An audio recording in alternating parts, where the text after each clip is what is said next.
Thank you for that introduction. I just want to say I feel like I fit in with the Deplorables. I think I am one. So I was blessed to represent Frisco in this area for 12 years, and I feel like I still do, given that I represent the whole state. So it's really a joy for me to be back here. I don't know if I've ever told you the story, but when I was elected to be Attorney General of Texas, I had to move to Austin. It was required by the Constitution. Now, it's been changed. So a lot of my friends, knowing that I was from Collin County, that I had represented Frisco and McKinney and Allen, and that my lowest vote total was about 72%, and that was when Perry got 39%. So obviously I'm moving to Austin, and my friends are concerned that it's very liberal, very Democratic. And I told them I don't really mind living in Austin because it's not that far from Texas. So I just want you to know that it's great to be back in Texas tonight. So are you guys okay if since I don't have that long, I'd like to tell a few Trump stories if you guys are okay with it. And some of you have probably heard it. I told it last week in Collin County, but I'm gonna repeat some of those stories because I think they're instructive. So I will admit that I was a Ted Cruz fan and that I supported Ted Cruz for president, and I thought Donald Trump, at the time, I thought it wasn't even real, and I wasn't even sure if he was a Republican. Now, I turned out to be very wrong, and when he became the candidate, it wasn't a hard choice for me between Hillary and Donald Trump. So, I supported Donald Trump, and certainly, he delivered in a way that none of us expected. So my first experience, I'd gone to the White House with about 15 other attorney generals. I'd gotten to talk to him, I'd been in the Oval Office, but then shortly after his election, he came to Texas for the NRA convention. You all have heard of the NRA. And they asked me if I would greet him. Pull it up, there you go. They asked me if I would greet him at the airport, and I said sure. So it's a cold, dreary day. We're waiting for the president to come in. And actually, it was Ted Cruz and I. And we were also waiting for the vice president. He was the first one to come in on Air Force Two. He came off the plane. We said, "Welcome to Texas, Mr. Vice President." And then he went on to speak at the NRA convention. So we're waiting, and the advance guy comes up to me, and he says, "Hey, the president just texted me, and he wants to know if you would be willing to ride with him in the limo, the Beast, to the convention." And I said, "Well, let me think about it. Yes, I'll do it." So he comes in 20 minutes later, gets off the plane. Ted and I greet him. He says, "Let's get in the limo." So the Secret Service tells you where to sit, and I ended up sitting right next to the president. John Kelly was the chief of staff right across from me, facing me, and then Ted Cruz was facing the president. So we're driving in. It's about a 20-minute drive to the convention. Every street is blocked. The roads are blocked. I'm just kind of taking it all in, thinking, who would have thought? I mean, you don't expect to get to ride in the limo with the president. So we're riding in, and then he says, "Hey, Ken, who do you think I should endorse? I'm going to endorse you and Ted today, but who else?" And I gave him a few other statewide leaders who were going to be there, and I said, "You should probably also endorse Angela Paxton." And he said, "Who's that?" I said, "Well, she's my wife, and she's running for the Senate." He said, "Well, tell me about it." So I did. And he said, "Okay, I'll do it." I'm thinking, how does that happen? So we ride in, and when we got there, I was a little confused because I had my security detail with me. If they were not there, I had the Secret Service, and so I didn't know where to go. So I just kind of followed the president, and we walked into the convention center. We walked into this room, and when I looked in the room, only the president was in the room. And there was a big screen TV up, Pence was speaking, and I looked behind me, and there was nobody behind me. No Secret Service, no Ted Cruz, no John Kelly. I'm just looking in there going, okay, I missed my turn, but I don't know who to ask where to go. So I did what you would have done. I went and sat down next to the president. Why not, right? But I have to admit, I was in there thinking, when are they going to tell me to leave? I've done something wrong. So anyway, the president actually started quizzing me. He said, "Now, I don't understand why you sued me over Obamacare." And I explained, because it's unconstitutional. I went through the whole thing. And then he said, "Okay, why did you sue me over DACA?" So we had a 5 or 6 minute conversation over that. And I'm still just sitting there going, how is this possible? Like, I'm alone with the president. There's nobody in here. Something bad is going to happen to me. But it's got to be bad. Sure enough, 15 minutes goes by, we're alone. People start walking in. Secret Service, John Kelly walks in, Ted Cruz, but nobody bothers us. Another 10 minutes goes by, And finally, the president's getting up, he's got to go speak, and I said, hey, don't forget to endorse Angela. He goes, I'm not going to forget. So he goes out there. I don't know how anybody follows him on a teleprompter because he adds his own stuff in the whole way. And sure enough, my wife, who was at a luncheon at the convention, just gets blown up. As a matter of fact, my assistant, Michelle, was with her. She was her campaign manager. And she starts getting message after message saying, congratulations on the president endorsing you. And she's like, what?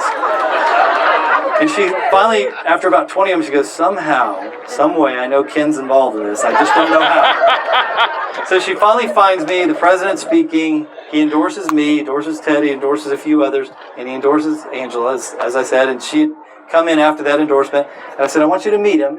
So when he got done, we went back behind the stage as he was walking out. And he goes, well, I knew there was a good reason that I endorsed her. As a matter of fact, Ken, I like her a lot better than you. And then he walks away and says, see you later, Ken. And I'm just going, what was that? So that's not the end of the story. So there's a couple of more incidences that I'll have a point at the end. So Santa Fe shooting, you remember, the president comes in to Ellington Air Force Base in Houston area. And this time the governor greets him. Ted Cruz is there, Dan Patrick. So the governor's talking to him first as he comes off of Air Force One. We're on the tarmac. And then Ted and I and Dan walk up, and within 30 seconds, the president says, Ken, what am I going to do about Obamacare? I don't want to defend Obamacare. What do I do? And I won't tell you which statewide official, but one of them kind of interrupted and started talking about something that was unrelated. And the president, after about 30 seconds, no, wait a minute. I'm talking about Obamacare. Ken, what do I do? I got interrupted again. And finally, the president said, Ken, go sit in the limo. And I was like, okay, I'll do that. So I walked back over to the limo by myself this time, and I asked the Secret Service, where do you want me? And they sat me again right next to where the president was going to sit. I ended up spending the whole day with the president. At the end of the day, he said, look, I want you to call my Solicitor General, Noel Francisco, and tell him that I don't want to defend Obamacare. I don't want to defend DACA. And I said, well, Mr. President, I don't think you understand this. Like, I'm suing you. I'm not on your side. Like, I'm suing you. I don't represent you. I represent Texas. He goes, no, I don't care. He goes, I don't want to defend. He said, don't talk to Jeff Sessions. He didn't like Jeff much at the time. Don't talk to Rob Rubenstein. Call Noel and tell him that I like him. And then tell him that I don't want him to defend these cases. I said, okay, I'll do it. And he said, then I want you to report back to me. And I said, Mr. President, I don't know how to call you. And he told his assistant, he said, look, make sure he can get through, give him your number, whenever he needs to talk to me, let him through. This is pretty awesome. So I called Noel Francisco, Solicitor General of the United States, and I said, Noel, this is very awkward for me because you know I'm suing you over these two cases. And I just want you to know the president had asked me to call you, and he wanted me to tell you that he likes you. And he also wanted me to tell you not to defend these cases. And I went through and explained our rationale. And then I said, and then I want you to know he asked me to call him back and report back kind of how this is going with you. And he goes, well, can you just call the White House counsel instead? I said, nope, I'm calling the president. So you decide what you want to do. So they had a deadline to either file their brief against us or file for us. And they ended up on back-to-back days, consecutive days. Guess what? They switched sides, and they came on with Texas on both of those cases.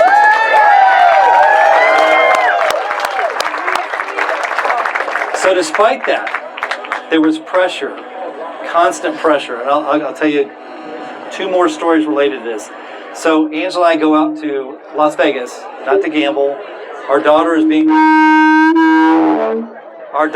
deployed to Afghanistan.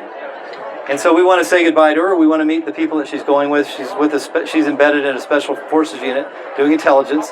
And so we first meet her commander, Lieutenant Colonel Ryan Holiday. And Lieutenant Colonel Ryan Holiday has been in the Air Force for 17 years. And we go into the office and we talk to him for a few minutes. He says, your daughter's doing great. And then we're kind of rotating around. We're meeting all of her friends that she's about to be deployed with. These guys are amazing. They drop behind enemy lines. They rescue pilots, they rescue assets, and so my staff starts calling me, and of course, I'm ignoring them because I'm meeting these really amazing people that are about to go to Afghanistan. And finally they started calling Angela, and she ignores them. So Angela and I run into the restroom, and all of a sudden there's a bang in the door, and my daughter there, Second Lieutenant Abigail Paxton, says, "Dad, POTUS wants to talk to you." I said, "Okay, I'll call him back." So she takes me to the conference room, and I get him on the phone, and the first thing I said is, "Mr. President, before we talk about anything, I'm at Nellis Air Force Base, and my daughter's about to be deployed. I want you to talk to her when we're done, and I want you to talk to her commander." And so my daughter, being the smart girl that she is, she disappears. I didn't know where she'd gone, but she goes back to her commander's office and says, "Sir, sorry to bother you again, but I just need to let you know that POTUS wants to talk to you." And he looks at her and says, "Who?" She said, "Sir, the President of the United States, Donald Trump, wants to talk to you." And he looks at her and says, "Lieutenant, what are you talking about? My dad is talking to the President of the United States right now. He's going to walk into your office, and the President of the United States is going to want to talk to you." And this colonel says, "Lieutenant, what do I say?" And she said, "Sir, my dad will be on the phone with you. It'll be on speaker. Just go with it. He'll help you." So I thought that was pretty genius of her to do that. So sure enough, the call was about Obamacare. It was about his lawyers. It was the White House counsel. It was the Solicitor General, and they were trying to get him to switch sides. And sure enough, I get this call a couple of days later, and the White House counsel, Solicitor General, are telling me we're switching sides. They didn't tell me exactly what. They're switching sides. California had to intervene, and they were going to switch back with California. So we were expecting that day a brief that would switch back on Obamacare, so the President of the United States was going to switch. And at the end of the day, my Solicitor General came in and said, "Guess what? It's a one-page brief. It's not 16 pages going against it. It's a one-page brief saying that we support Texas, that what Texas is doing is right, that Obamacare is unconstitutional." And my Solicitor General looked at me and he said, "That is exactly the opposite of what they told us was going to happen. What happened?" And I said, "The President of the United States overruled all those lawyers. I guarantee you." And he said, "Why do you think that?" I said, "Look at the result. I know, we've talked to all of his top lawyers. They all wanted him to switch. He didn't do it." Last part of this story. 3 days later, Monday morning, I'd just been out running. I was trying to get in the shower. I had a couple of meetings coming up. I get a call from Madeline at the time, the President's assistant. She said, "Would you take a call from the President in the next 30 minutes? And I said, "Sure." So I did not get in the shower. 30 minutes goes by, no call. 45 minutes goes by, no call. An hour goes by, no call. So what did I do? I got in the shower. And I left my phone so I could see it. And I saw that number come across while I was in the shower.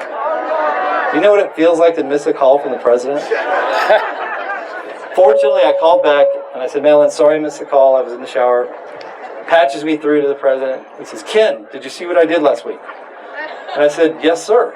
He goes, "Do you know why I did it?" And I said, "Well, I have my theories. I think I know why you did it." And he said, "Well, they came in, they tell me how, the pre-existing condition deal is a bad deal for me, that it's going to hurt me in my election. And then they wanted me to sign this document that said that I was going to switch sides, and I was going to side with California over Texas." And he said, when I said that, I could not side with California over Texas, and so he stuck with us. So why do I tell you those stories? One, I think we all know that Trump did some amazing things, that he did things that we expect people to do, but then they don't deliver. And he delivered on more things than I think than I've ever seen any president deliver on. And now he's out, and the fight is on, and we don't have the right president in place to do that fight for us. But I am convinced that as Texans, that it's up to us to win this fight. There's no other state that can win this fight. It has to be us. You might have noticed I've already sued Biden 6 times. He's been in office like 3 months.